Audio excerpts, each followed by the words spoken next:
Hello students, आज के इस वीडियो में हम इकोलॉजिज्म को डिस्कस करेंगे, पारिस्थितिकवाद या जिसको पॉलिटिकल इकोलॉजी भी बोला जाता है, और किस तरह से इसकी क्या कुछ फिलोसॉफिकल ओरिजिन है, कंटेक्स्ट ऑफ ओरिजिन क्या रहा था और इन्वायरमेंटलिज्म से किस तरह से डिफरेंट है, क्या इसके कोर फीचर्स हैं और क्या इससे एसोसिएटेड जो वेरियस पीपल हैं, थिंकर्स हैं, उन्होंने क्या विचार रखे हैं अपने इस विषय पर। तो जो इकोलॉजिज्म है, पारिस्थितिकवाद, ये सबसे पहले डिस्कस करते हैं कि ये क्या करते हैं। जो पारिस्थितिकवादी है वो क्या करते हैं, जो नेचर है, जो प्रकृति है, उसको प्रिजर्व करना चाहते हैं for the sake of nature itself, यानी कि प्रकृति का प्रिजर्वेशन, प्रकृति की जो इंट्रिंसिक वैल्यू है, प्रकृति का जो स्वभाव है, उसको उसके स्वभाव के अनुरूप बनाए रखने के लिए उसको सुरक्षित रखना चाहते हैं, प्रिजर्व करना चाहते हैं। यानी कि ये जो अप्रोच है ये इकोसेंट्रिक अप्रोच है। इकोसेंट्रिक, प्रकृति को सेंटर में रख रहे हैं, नेचर को सेंटर में रख के उसके संरक्षण की बात कर रहे हैं, यानी कि जो प्रकृति है उसका संरक्षण किया जाएगा नेचर के लिए, ना कि मनुष्य के लिए। और इसके विपरीत जो अप्रोच है, इसको अंडरस्टैंड करना बहुत जरूरी है, एनवायरमेंटलिज्म।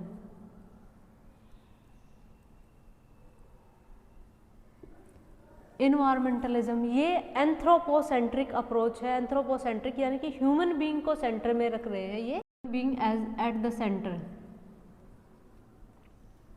ठीक है, कि मनुष्य के डेवलपमेंट के लिए, मनुष्य के जीवन को सुरक्षित रखने के लिए, ह्यूमन बीइंग के सर्वाइवल के लिए नेचर के संरक्षण की बात कर रहे हैं, यानी कि ये एंथ्रोपोसेंट्रिक है, ये इकोसेंट्रिक अप्रोच है। दूसरा, ये जो अप्रोच है ये nature its own moral standing. ठीक है, नेचर की अपनी स्टैंडिंग है, अपना स्वभाव है, अपना एक आइडेंटिटी है जिसको हमें मेंटेन रखना है, जिसको हमें प्रिजर्व करना है, जिसकी हमें रिस्पेक्ट करनी है नेचर मैन्स डेवलपमेंट, यानी कि मनुष्य का जो डेवलपमेंट है उसके लिए नेचर इम्पोर्टेंट है। नेचर को एज ए असिस्टेंट मानते हैं, किसके डेवलपमेंट में, ह्यूमन बीइंग के डेवलपमेंट में। जो एक पारिस्थितिकवादी हैं वो कहते हैं कि जो ह्यूमन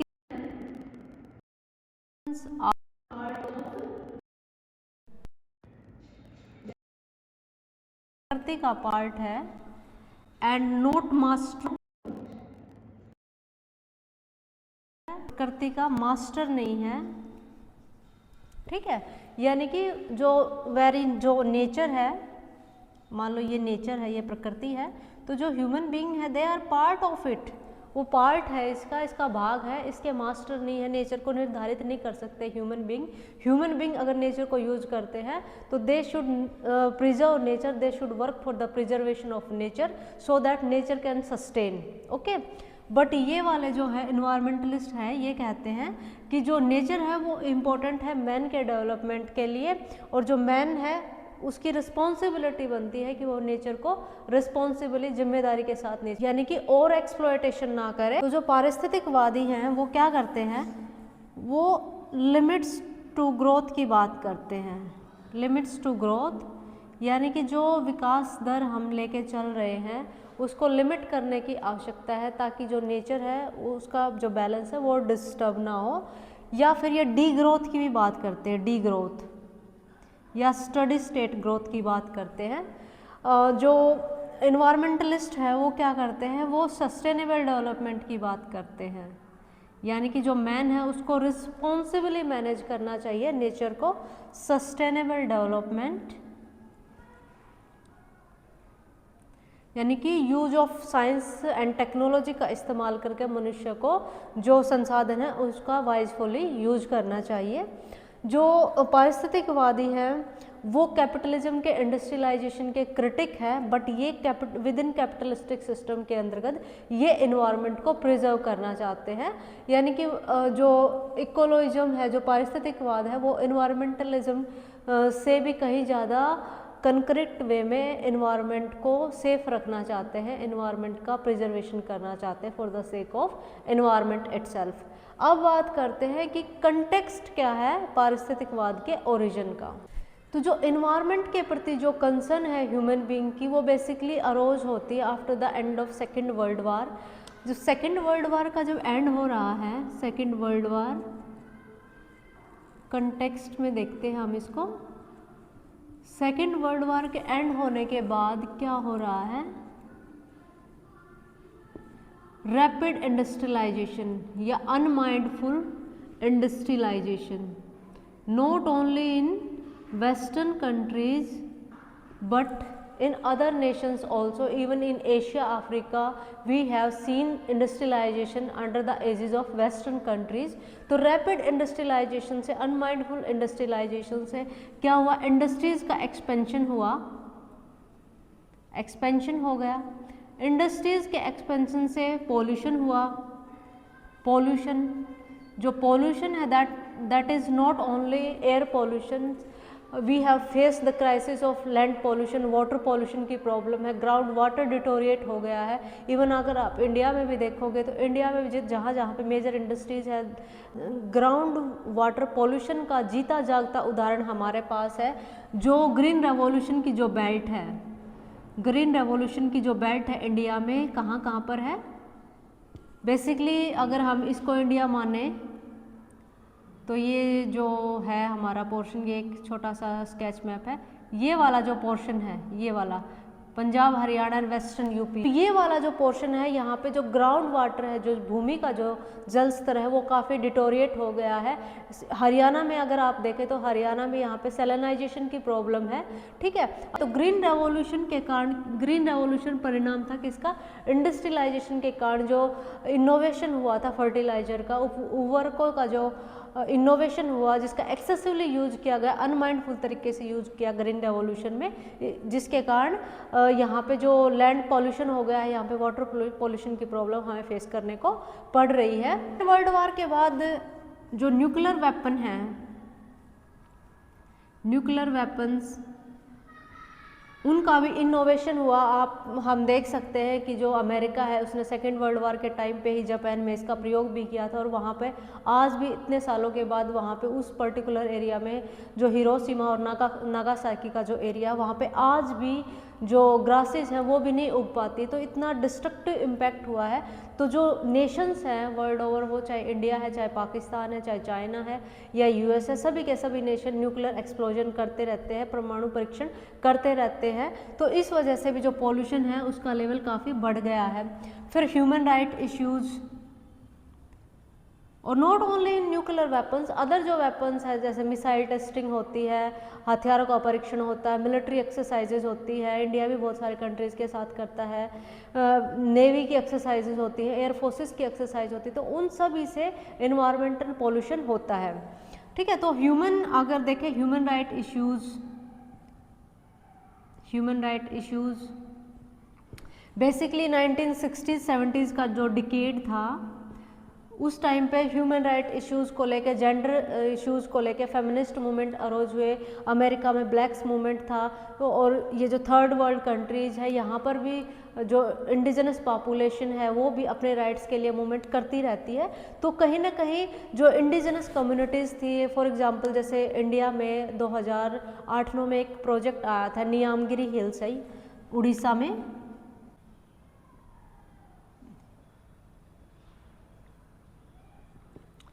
हिल्स है यहाँ पे उड़ीसा में है ये। तो यहाँ पे बेसिकली एक इस हिल के, ये जो हिल है, ये जो नेटिव पॉपुलेशन है, जो गोंड पीपल है, उड़ीसा में रहती है, आदिवासी लोग हैं, शेड्यूल ट्राइब पीपल है, तो ये इस हिल को पूजते हैं। लेकिन वहाँ पे प्रोजेक्ट आया कि वहाँ पे जो आयरन डिस्कवर हुआ यहाँ, तो वहाँ पे लोहे का प्लांट लगाने की बात की गई। तो जो इंडिजिनस कम्युनिटी थी वो रिवोल्ट कर रही थी, वो प्रोटेस्ट कर रही थी कि जो हमारा जो नेचर है उसको प्रिजर्व रखने के लिए उसमें आप इंटरफेयर ना करो, वो हमारा नेचर है, हम उसकी पूजा करते हैं, हमारी प्रकृति है और प्रकृति को हम गॉड मानते हैं, हम उसकी पूजा करते हैं, तो प्लीज़ आप हमारे लाइफ स्टाइल में इंटरफेयर इंटरफेयर ना करो। तो इस तरह के जो मूवमेंट्स है, ये एक जस्ट मैंने एग्जांपल दिया, इस तरह के बहुत सारे मूवमेंट्स भारत में उठते रहते हैं, not only in India, world over इस तरह के मूवमेंट्स उठते रहते हैं।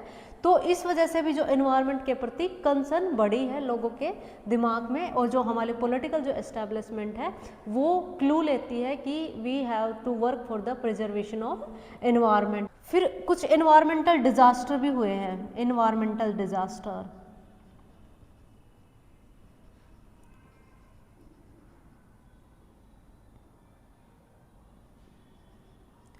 Like Chernobyl nuclear power plant का एक्सप्लोजन हुआ रशिया में, जब भारत में भी भोपाल गैस ट्रेजेडी है। ऐसी बहुत सारे इंडस्ट्रीज है जो इन्वायरमेंटली हैजार्ड है, अगर उनका मिसमैनेजमेंट हो जाता है तो कहीं ना कहीं इन्वायरमेंट की सस्टेनेंस पर क्वेश्चन आ जाता है। इस तरह का जो कंटेक्स्ट एमर्ज हुआ उसमें बात की जाने लगी कि जो इन्वायरमेंट है उसको प्रिजर्व रखने की आवश्यकता है, इन्वायरमेंट का संरक्षण करने की आवश्यकता है। तो ये तो था कंटेक्स्ट। अब बात करते हैं कि जो पारिस्थितिकवाद है उसके कोर फीचर्स क्या हैं। तो की फीचर्स में हम कर सकते हैं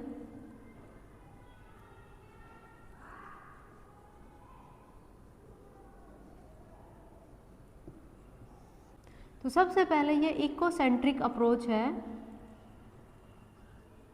ये जो अप्रोच है जो एंथ्रोपोसेंट्रिसिज्म को रिजेक्ट करती है, एंथ्रोपोसेंट्रिसिज्म को, जिसके अंतर्गत मनुष्य को सेंटर में माना जाता है डेवलपमेंट के, नेचर के संरक्षण के लिए, उसको रिजेक्ट करती हैं।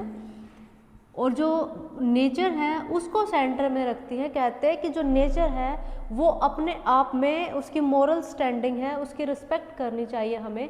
नेचर का जो इंट्रिंसिक स्वभाव है उसकी हमें रिस्पेक्ट करनी चाहिए। हमें नेचर में अनवांटेड जो इम्बैलेंसेस है वो इंट्रोड्यूस नहीं करने चाहिए, और मनुष्य को नेचर को एज ए सोर्स यूज नहीं करना चाहिए।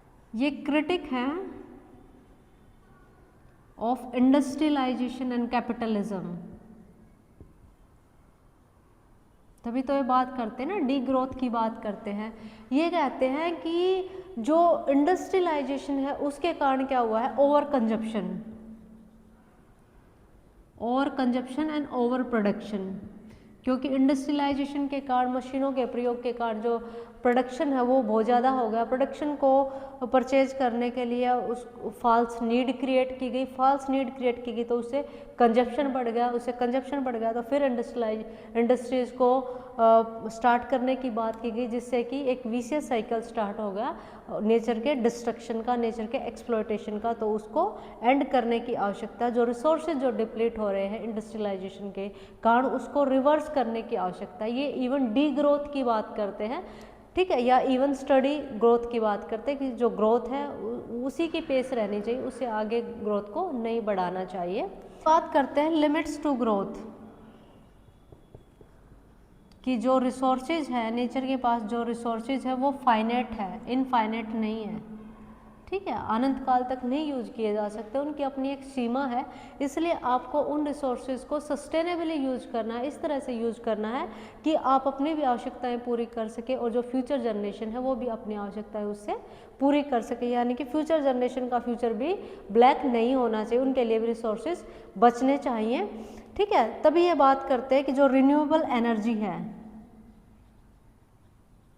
रिन्यूएबल एनर्जी जैसे वाटर एनर्जी है, हाइड्रो पावर है, जैसे विंड एनर्जी है, उसका प्रयोग करने पर ये बल देते हैं। और जो ट्रेडिशनल सोर्सेज है जैसे कोयल है और ऑयल है, उससे एनर्जी जनरेशन के ये फेवर में नहीं है। ये कहते हैं कि लो इम्पैक्ट लाइफस्टाइल अडॉप्ट करना चाहिए, लो इम्पैक्ट, कि जो मनुष्य का जो लाइफस्टाइल है वो इस तरह से होना चाहिए जो बैलेंस्ड, ना एक्स्ट्रा कंजप्शन हो, ना एक्स्ट्रा प्रोडक्शन हो, ना एक्सेसिव यूज हो रिसोर्सेज का, जिससे कि अर्थ का जो बैलेंस है वो डिस्टर्ब ना हो। फिर ये होलिज्म की बात करते हैं कि जो नेचर है वो एक होलिस्टिक सिस्टम है ठीक है, उसके कुछ पार्ट है, अगर मान लो इस पार्ट में डिस्टरबेंस होता है तो ये पार्ट भी अफेक्ट होगा, ये भी अफेक्ट होगा, ये भी अफेक्ट होगा। यानी कि अगर मान लो लैंड पॉल्यूशन होता है तो लैंड पॉल्यूशन होने से कुछ टाइम के बाद एयर पॉल्यूशन भी होगा, ग्राउंड वाटर पॉल्यूशन भी होगा, यानी कि एक पार्ट कनेक्टेड है दूसरे पार्ट से। इसलिए नेचर के किसी भी सिस्टम में इम्बैलेंस क्रिएट करने की आवश्यकता नहीं है, उसको अवॉइड करना चाहिए। ये है डिसेंट्रलाइजेशन, विकेंद्रीयकरण, एंड जो लोकलाइजेशन है उसको ये सपोर्ट करते हैं। यानी कि जो किसी भी चीज़ का केंद्रीकरण नहीं होना चाहिए, पावर है, पावर का केंद्रीकरण भी नहीं होना चाहिए। जो लोकल ट्रेडिशंस है, लोकल जैसे कि जो हमारे ट्राइबल पीपल है, जैसे कि यहाँ पे इंडिया में एक चिपको मूवमेंट चला था 1970s के डिकेड में उत्तराखंड में। वहाँ पे क्या था कि लोग अपने पेड़ों को इतना ज़्यादा, उनको इतना ज़्यादा महत्व देते थे। कल जो लाइफस्टाइल है उसको अडॉप्ट करना चाहिए ताकि लोग अपने नेचर को अपने तरीके से कंजर्व कर सके, उसको अपने तरीके से सुरक्षित रह सके। जैसे कि नियामगिरी का मैंने एग्जांपल दिया कि वहाँ पे लोग उसकी पूजा करते हैं, पेड़ों की, ट्री की पूजा करते हैं, तो पूजा करके वो अपने तरीके नेचर को सुरक्षित रख रहे हैं। तो इसी तरह की जो ट्रेडिशंस है वो हर क्षेत्र में, हर कल्चर में होती है, उसको पॉपुलराइज करना चाहिए पॉलिटिकल सिस्टम के द्वारा, पॉलिटिकल एस्टेब्लिशमेंट के द्वारा। और ये स्मॉल स्केल इंडस्ट्रीज़ को प्रमोट करना चाहते हैं, लार्ज स्केल इंडस्ट्रीज़ के खिलाफ है, अगेंस्ट है। फिर ये इथिकल ट्रांसफॉर्मेशन की बात करते हैं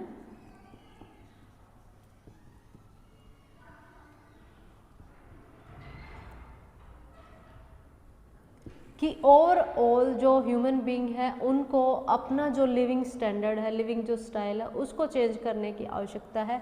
मनुष्यों को आपस में कोऑपरेटिव होना चाहिए, कोऑपरेटिव। वो सिंपलिसिटी की भी बात करते हैं, सिंपल तरीके से जीवन जीना चाहिए, कोऑपरेशन से जीवन जीना चाहिए। सिंपलिसिटी होगी तो नेचर के साथ हम ज़्यादा कोऑपरेटिव फ्रेमवर्क में आ सकते हैं। सबसे पहले बात करते हैं कि मनुष्य को नेचर को एज ए रिसोर्स कंसीडर नहीं करना है, नेचर की उसकी खुद की जो आइडेंटिटी है उसको कंसीडर करके नेचर के संरक्षण की तरफ मनुष्य को कार्य करना है। ठीक है, ताकि नेचर अपने आप में सुरक्षित रह सके, और नेचर अगर सुरक्षित रहेगा तो ह्यूमन बीइंग का जो लाइफ है वो सुरक्षित रह सकती है। ठीक है, तो नेक्स्ट वीडियो में हम जो पारिस्थितिकवाद से रिलेटेड जो थिंकर्स हैं उनके क्या कंट्रीब्यूशन है उसके बारे में डिस्कस करेंगे। तो thanks for watching this video. Please like, share, comment and subscribe my channel. Thanks for watching.